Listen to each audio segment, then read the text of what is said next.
السلام علیکم جی، کیا حال چال ہیں آپ سب لوگوں کے؟ میں امید کرتی ہوں کہ آپ سب بالکل ٹھیک ہوں گے، خیریت سے ہوں گے۔ ناول جر بائی سید خضر کی یہ 4 ایپیسوڈ ہے۔ آج کی رات، یادوں کے نام۔ کھلی فضا میں 2 پل سانس لینا بھی انسان کو کتنا پرسکون کر دیتا ہے۔ سڑک کے کنارے چلتے جب ٹھنڈی ہوا کا ایک جھونکا اس کے چہرے پہ آ کر لگا تو اس نے سوچا، ملاقات کے 4 دن بعد آج وہ کہیں باہر نکلی تھی۔ کتنے عرصے بعد وہ رات کو یوں واک پہ آئی تھی۔ اس سے کافی بہتر محسوس ہوا تھا۔ گھر میں اداسی کے سوا کچھ نہ تھا، مگر یوں باہر 2 قدم چلنا بہت اچھا لگ رہا تھا۔ وہ گھر کے پاس بنے چھوٹے سے پارک کی طرف رخ کیے چل رہی تھی۔ اس کا ذہن اب بھی ماضی کے ارحم اور حال کے ارمغان کے بیچ سفر کر رہا تھا۔ پتہ نہیں کیوں، مگر ان 4 دنوں میں اس نے ایک انجان شخص کے بارے میں بہت سوچا تھا۔ شاید وہ اس سے اتنا انجان لگا ہی نہیں تھا جتنا سب لگتے تھے۔ اس کے بارے میں سوچنا نہیں چاہتی تھی۔ اسے لگتا تھا وہ جتنا اس سے دور رہے گی اتنا بہتر۔ یہی سچ تھا، مگر کچھ تھا مقناطیسی سا جو ایرج کو اس کے بارے میں سوچنے پر آمادہ کرتا تھا۔ شاید اس کی آواز، شاید اس کا انداز، یا شاید اس کا احساس۔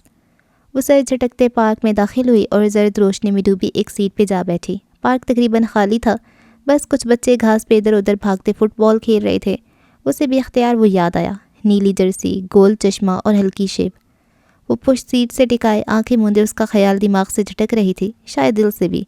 مگر مسئلہ بس یہ تھا کہ جب وہ دماغ سے جاتا تو ماضی کے صفوں پہ تحریر دھندلی سی یاد ذہن پہ جگہ گھیر لیتی، اور ایک اس کی تو یاد تھی جسے وہ کبھی ذہن سے جھٹک نہیں پاتی تھی، نہ اس سے جڑی یادوں کو، نہ اسے۔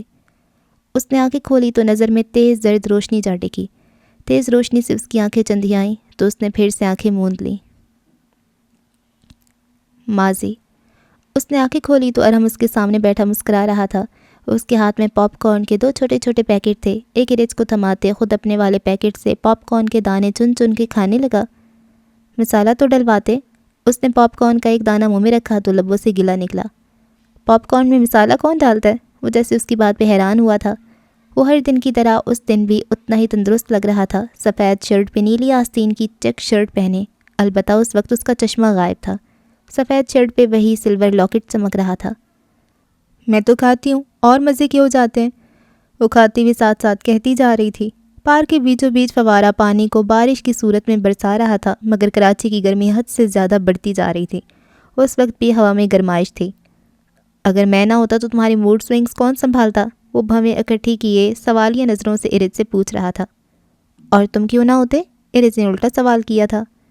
اگر میں کہیں دور چلا جاؤں پھر؟ وہ مسکراہٹ دبائے کہہ رہا تھا۔ کیا مطلب تم کہیں دور چلے جاؤ؟ اس کی بات پہ وہ بھی اختیار ہنسا تھا۔ اگر مجھے کہیں ضروری کام سے کافی عرصے کے لیے جانا ہو تو تم میرے ساتھ ساتھ چلو گی؟ وہ اب بھی ہنستے ہنستے سوال کر رہا تھا، اور اس کے سوال کے جواب تو بے تحاشا تھے ایرج کے پاس، مگر وہ کبھی بول نہیں پاتی تھی۔ وہ بات یہاں تک ہی ادھوری رہ جاتی تھی۔ زندگی کا وہ پہلو کبھی مکمل ہی نہیں ہوا تھا۔ حال۔ اس کی آنکھ ایک آہٹ سے کھلی تھی جو ٹھیک اس کے مقابل ہوئی تھی۔ اس کی آنکھ کھلی تو تیز چمکتی زرد روشنی نے سب سفید کر دیا تھا۔ دھیرے دھیرے آنکھوں نے اپنا فوکس برقرار کیا تو اسے اپنے سامنے ایک وجود دکھائی دیا۔